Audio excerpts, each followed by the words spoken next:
জীবনে যদি ইস্টাবলিশ হতে পারো, যদি ক্যারিয়ারকে একটা ভালো পর্যায়ে নিয়ে যেতে পারো, এই বাস্তবিক জীবনে তুমি তিনটা জিনিসের সাক্ষাৎ পাবা। কয়টা জিনিসের সাক্ষাৎ পাবা? যদি ইস্টাবলিশ হতে পারো, জীবনের প্রথম যে জিনিস দেখতে পাবা সেটা হচ্ছে এই ইস্টাবলিশ হওয়ার পরে ছেড়ে যাওয়া মানুষগুলো আবার লাইফে ফিরে আসবে। যারা অবহেলা করতো তারা আবার ভালোবাসতে শুরু করবে।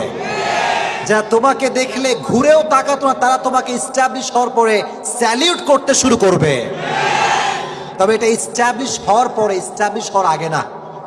আর সবচেয়ে বড় কথা হচ্ছে যখন লাইফে ইস্টাবলিশ হবা, দেখবা যে এলাকার মানুষ যারা আজীবন ক্রিটিসাইজ করতো তোমাকে যে তো অকর্মের দ্বারা কিছু হবে না, সেও বলবে বাবা তুমি আমাকে চিনতে পেরেছো, আমি না তোমার আঙ্কেল, আমি না তোমার আন্টি, তোমার এক্স গার্লফ্রেন্ড যার তোমার হারাম রিলেশন ছিল, তুমি আমাকে বিয়ে করবো না জান? বলো বলো বলো বলো বলো। নাউজুবিল্লাহ পড়লেন না? যুবক শোনো, যখন ইস্টাবলিশ হবা লাইফে, তখন সবাই তোমার লাইফে ফিরে আসবে তোমাকে ভালোবাসতে।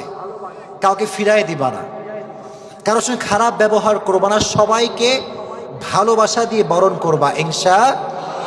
সিলমান কতাক ওয়া আহসিন ইলা মান আসাআ ইলাইক ওয়াফু আম্মান যালামাক। রাসূল কারীম সাল্লাল্লাহু আলাইহি ওয়াসাল্লাম বলেছেন যে তোমার সঙ্গে সম্পর্ক ভেঙে দেয় তার সঙ্গে তুমি সম্পর্ক জোড়া লাগাও। যে তোমার হক নষ্ট করে তার হক তুমি আদায় করো, আর যে তোমার সঙ্গে জুলুম করে তাকে তুমি আল্লাহর জন্য মাফ করে দাও। এটাই হচ্ছে ইসলাম। সুবহানাল্লাহ। এজন্য don't take revenge, don't take, পাবনার মানুষ, ডোন্ট টেক প্রতিশোধ ইসলাম নয়, ক্ষমার নাম হচ্ছে ইসলাম। ঠিক না বলেন? তাহলে যদি সফল হতে পারো, ছেড়ে যাওয়া মানুষগুলো আবার ফিরে আসবে। অবহেলা কাউকে করা যাবে নাম্বার ওয়ান। নাম্বার টু, জীবনে যদি এস্টাবলিশ হতে পারো, ক্যারিয়ারে ভালো কিছু করতে পারো, নিজের জীবনের সমস্ত অসম্ভব স্বপ্নগুলোকে সম্ভব করতে পারবা। শখের একটা আইফোন কিনতে মনে চায়, কিনতে পারবা। একটা R15 কিনতে মনে চায়, কিনতে পারবা। বাবার ধারের যেই বোঝা এটাকে হালকা করতে পারবা। মায়ের স্বপ্ন পূরণ করতে পারবা।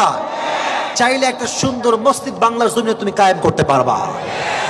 টাকা হলে everything is possible in this world. টাকা থাকলে যে কোনো অসম্ভব স্বপ্ন সম্ভব হয়ে যায়। ঠিক না বলেন? এই জন্য আজ থেকে কারো পিছনে না ছুটে আমরা ক্যারিয়ারকে সুন্দর করব। রাজি আছেন তো ইনশাআল্লাহ? আচ্ছা, লাস্ট, এটা হচ্ছে লাস্ট কথা। রাগ করছেন আপনারা? কথা কি বোঝা যায়? যুবক, জীবনে যদি ইস্টাবলিশ হতে পারো, পছন্দের মেয়েকে বিয়ে করতে পারবা। তোমরা খুবই মরা, আওয়াজ টাওয়াজ কিছু নাই, জোরে বলতে হবে ভাই, ঠিক না? কারণ আজকালকার সময়ে আব্বাজান যারা এসেছেন, মায়েরা যারা আমার পর্দার আলের ডানে বামে আছেন, বেশিরভাগ ফ্যামিলি, বেশিরভাগ মেয়েরা আজকাল চরিত্রবান ছেলে কম খোঁজে, টাকাওয়ালা যুবক বেশি খোঁজে।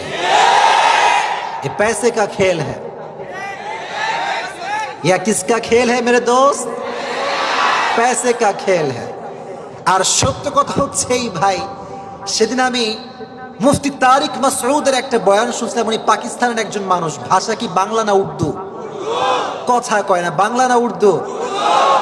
এটা আমি কোট করছি, মুরব্বীরাও শুনবেন, মায়েরা বোনেরাও শুনবেন, বুঝবেন, দেখি বোঝেন কিনা।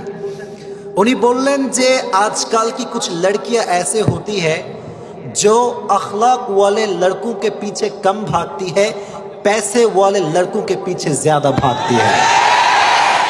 उन्होंने एक एग्जाम्पल दिया कि एक लड़का ने एक लड़की से हलाल तरीके से प्रपोज किया कि मैं तुमसे शादी करना चाहता हूं, लेकिन मेरे पास मेरे दोस्त वसीम की तरह बहुत बड़ा बंगलो तो नहीं है, लेकिन छोटा सा घर है जहां मैं तुम्हें बसा सकता हूं, और मेरे पास मेरे दोस्त वसीम की तरह बहुत बड़ा BMW कार तो नहीं है, लेकिन छोटा सा साइकिल है जहां मैं तुम्हें चढ़ा सकता हूं। क्या आप मुझसे शादी करोगे? तो उस लड़की ने कही, क्या कही? उसने कहा कि मुझे तुझसे कुछ भी नहीं चाहिए, मुझे बस तेरे फ्रेंड वसीम का नंबर दे दे। কথা কি বুঝে গেছে ভাই? তার মানে কিছু কিছু মেয়ে বাংলাদেশে আছে, এরা চরিত্র চায় কম, টাকা চায় বেশি। এই সমস্ত মেয়েগুলোকে হেদায়াত দান করুক, পড়া আমিন। তবে প্রকৃতপক্ষের নারী যে হবে, চরিত্রবান নারী যে হবে, সে পুরুষের টাকায় নয়, পুরুষের সৎ চরিত্র এবং আল্লাহ ভীরু দেখে আটকে যাবে, ঠিক কিনা? আর প্রকৃতপক্ষের পুরুষ কখনো শুধুমাত্র একজন নারীর সৌন্দর্য দেখে আটকায় না, প্রকৃতপক্ষের পুরুষ আটকায় সেখানে যেখানে সে তার মানসিক প্রশান্তি খুঁজে পায়। এজন্য আজ থেকে টাকা মেইন ফ্যাক্ট না, চরিত্র মেইন ফ্যাক্ট। কি মেইন ফ্যাক্ট ভাই আমার? চরিত্র আছে যেখানে আমরা আছি, চরিত্র নাই যেখানে আমরা নাই। আর জীবনে সফলতার চূড়ান্ত পর্যায়ে পৌঁছাবার পরেও অহংকার করা যাবে, বিনয়ী থাকবা। মান তাওয়াদা লিল্লাহি রাফাআহুল্লাহ। যে ব্যক্তি আল্লাহর জন্য নিজেকে ছোট করে রাখতে চায়, বিনয়ের সঙ্গে থাকতে চায়, আল্লাহ তার সম্মানটা আকাশচুম্বী করে দেয়। সুবহানাল্লাহ পড়ে।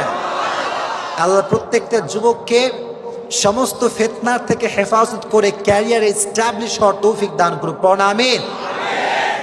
আর একটা কথা মনে পড়ছে, বলে দিব সবাইকে। ভাই কথা বলেন না কেন? আপনার বলবো, ক্যারিয়ারে এস্টাবলিশ হওয়া মানে সরকারি চাকরি পাওয়া না।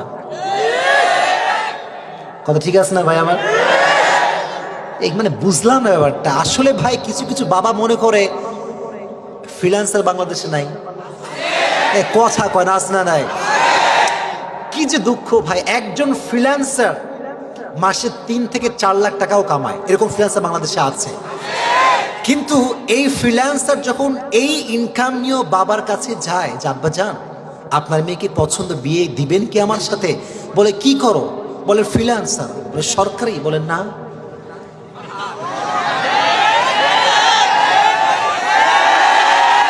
আচ্ছা, আরেকজন আসছে দেখতে মুরব্বী, দেখতে কি ভাই?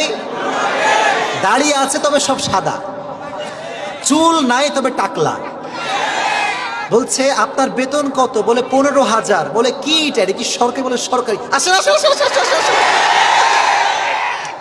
আল্লাহ এই সমস্ত ফিতনার থেকে বাংলাদেশের মানুষকে হেফাজত করে, পড়া আমিন। আল্লাহ প্রত্যেকটা যুবককে ইসলামের জন্য কবুল করে নিক, পড়া আমিন।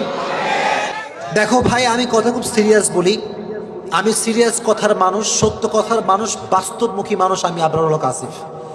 আমার কথা একটাই, যেই মেয়ের পেছনে ঘুরে ঘুরে তুমি ক্যারিয়ার নষ্ট করবা, আমার থেকে সোনার কলমে লিখে রাখো, ওই মেয়ের সঙ্গে তোমার বিয়ে হবে না, ওই বিয়ে করবে আরেকজন টাকলু চাচা। এর কারণ টাকা নাই যার, প্রিয় মানুষ হবে না। This is the Nature of Bangladesh.